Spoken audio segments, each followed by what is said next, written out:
મિત્રો, આજે હું લઈને આવ્યો છું માં જગદંબાની 51 શક્તિપીઠમાંની એક શક્તિપીઠ અંબાજી ગબ્બરગઢની લેટેસ્ટ જાણકારી. તો મિત્રો, ગબ્બરગઢ કેવી રીતે જવું, શક્તિપીઠનો શું મહિમા રહેલો છે, અહીં રોકાવું ક્યાં, અને અંતમાં જાણીશું કે અહીં ખર્ચ કેટલો થાય છે. આ પ્રકારની તમામ જાણકારી આ વિડીયોમાં હું તમને આપીશ. જો વિડીયો પસંદ આવે તો વિડીયોને લાઈક, શેર અને ચેનલને સબસ્ક્રાઇબ જરૂરથી કરશો. કોમેન્ટ બોક્સમાં જય અંબે લખવાનું ચૂકશો નહીં. નમસ્કાર મિત્રો, હું કીર્તિ સોની મારી ચેનલ ટૂર વિથ કીર્તિ સોની 11માં આપનું સ્વાગત કરું છું. તો મિત્રો, ગબ્બરગઢ જવા માટે તમારે અંબાજી ધામ આવવું પડશે. જો તમે બાય રોડ આવતા હોય તો અમદાવાદ શહેરથી અંબાજી ધામ 170 કિલોમીટરના અંતરે, જો તમે ઉદયપુર બાજુથી આવતા હોય તો અંબાજી ધામ 155 કિલોમીટરના અંતરે આવેલું છે. જો તમે બાય ટ્રેન આવતા હોય તો તમારે આબુ રોડ રેલવે સ્ટેશન આવવું પડશે. આબુ રોડથી અંબાજી 22 કિલોમીટરના અંતરે આવેલું છે. અહીંથી તમે ટેક્સી, શેરિંગ ઓટો કે જીપ દ્વારા અંબાજી આવી શકો છો. હવે વાત આવે છે સ્ટે કરવાની. તો મિત્રો, અંબાજીમાં આવ્યા બાદ તમને હોટેલ, ગેસ્ટ હાઉસ કે ધર્મશાળા મળી જશે, જ્યાં તમે 500 થી 2000 સુધીમાં એસી નોન એસી રૂમ મળી જશે. મિત્રો, જો તમે ભાદરવી પૂનમ, નવરાત્રિ કે અન્ય કોઈ તહેવાર પર અંબાજી આવતા હોય તો તમારે ઓનલાઈન બુકિંગ કરાવવું પડશે. તહેવાર દરમિયાન અહીં ભક્તોની લાખોની સંખ્યામાં ધસારો રહે છે. અહીં આવ્યા બાદ માં અંબાના દર્શન કર્યા બાદ અન્ય સ્થળો જેવા કે માનસરોવર, મીનાક્ષી મંદિર, કોટેશ્વર, કુંભારિયા અને કૈલાસ ટેકરીના દર્શન પણ કરી શકો છો. અંબાજી દર્શનની વિડીયો મેં એન્ડ સ્ક્રીનમાં આપેલી છે, તમે તે જોઈ શકો છો. પણ આજે આપણે જઈશું એ શક્તિપીઠના દર્શન કરવા જ્યાં માં સતીનું હૃદય ધબકે છે. હા મિત્રો, હું વાત કરી રહ્યો છું ગબ્બરગઢની, જ્યાં માં સતીના હૃદયનો ભાગ પડ્યો હતો. જ્યાં જ્યાં સતીના અંગોના ભાગ પડ્યા હતા ત્યાં શક્તિપીઠની રચના થઈ છે. આમ માની કુલ 51 શક્તિપીઠ અલગ અલગ જગ્યાએ આવેલી છે. ગબ્બરગઢ જવા માટે અંબાજી મંદિરના શક્તિદ્વારથી તમને શેરિંગ ઓટો કે જીપ મળી જશે, જે તમને ગબ્બરગઢની તળેટીમાં લઈ જશે. અંબાજી મંદિરથી ગબ્બરગઢ માત્ર 3 કિલોમીટરના અંતરે આવેલું છે. જો તમે ઈચ્છો તો ચાલીને પણ જઈ શકો છો. અહીં કેટલાક ભક્તો પદયાત્રા સંઘ લઈને આવતા હોય છે. તે માનો જયકારો બોલાવતા બોલાવતા ગબ્બરગઢ જતા હોય છે.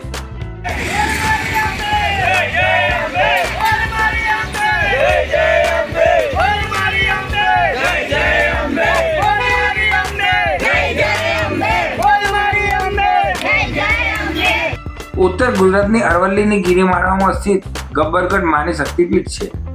જો તમે પ્રાઇવેટ વાહન લઈને આવતા હોય તો અહીં પાર્કિંગની સુંદર વ્યવસ્થા કરવામાં આવેલી છે. તમે તમારું વાહન અહીં પાર્ક કરી શકો છો.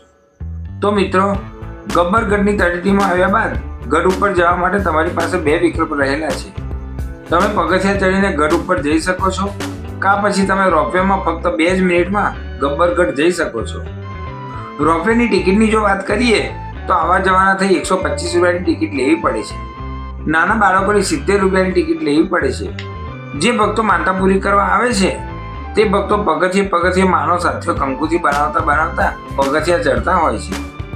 તો આ તો થઈ મિત્રો માં પ્રત્યેની શ્રદ્ધા. કહેવાય છે ને કે જ્યાં શ્રદ્ધાનો વિષય હોય ત્યાં પુરાવા આપવાની શી જરૂર. મિત્રો, ગબ્બરગઢ ઉપરથી અરવલ્લી ગિરિમાળાનો નજારો ખૂબ જ આકર્ષક અને મન મોહી લે તેવો દ્રશ્યમાન થાય છે.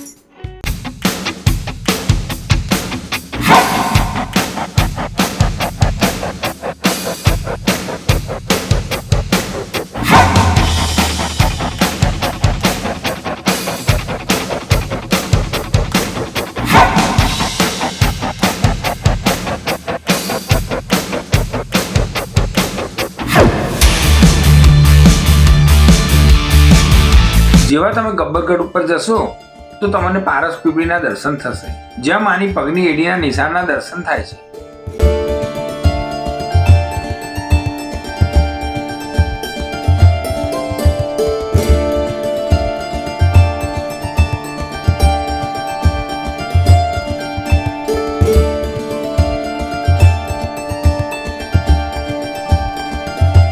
ભક્તો આ ગઢ ઉપર આવી અનેક પ્રકારની પૂજા અને હવન કરાવતા હોય છે.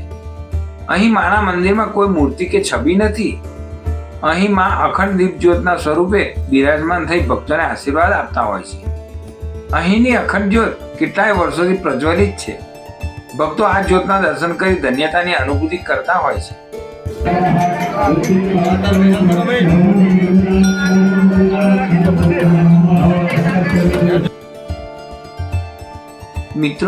અંબાજી મંદિરમાં પણ માની મૂર્તિ કે માની છબી નથી. અહીં પણ માના શ્રી વિષાયંત્રની પૂજા થાય છે. પણ અહીંના પૂજારી શ્રી વિષાયંત્રનો શણગાર એવી રીતે કરે છે કે તમને મા આરાસુરી અંબાના દર્શન થાય છે. માનું એક નામ આરાસુરી અંબા પણ કહેવામાં આવે છે. માએ આરાસુર નામના રાક્ષસનો વધ કર્યો હોવાથી મા અંબા આરાસુરી અંબા તરીકે ઓળખાય.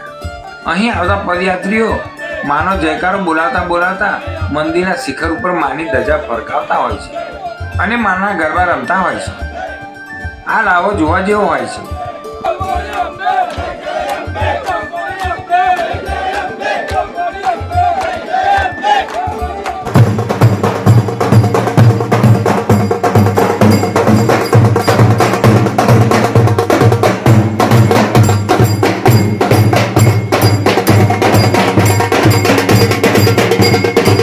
મિત્રો, ગબ્બરગઢથી નીચે આવતા જ તમને 51 શક્તિપીઠના દર્શન કરવા માટે જવાનો રસ્તો પણ આવેલો છે.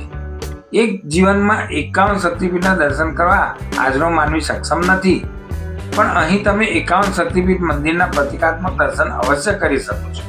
મિત્રો, આ શક્તિપીઠના દર્શન કરાવતી વિડીયો હું અલગથી બનાવીશ, જેમાં તમે આ શક્તિપીઠ મંદિરના દર્શન કરી શકશો, કારણ કે વિડીયોની લંબાઈ ખૂબ જ વધી જશે.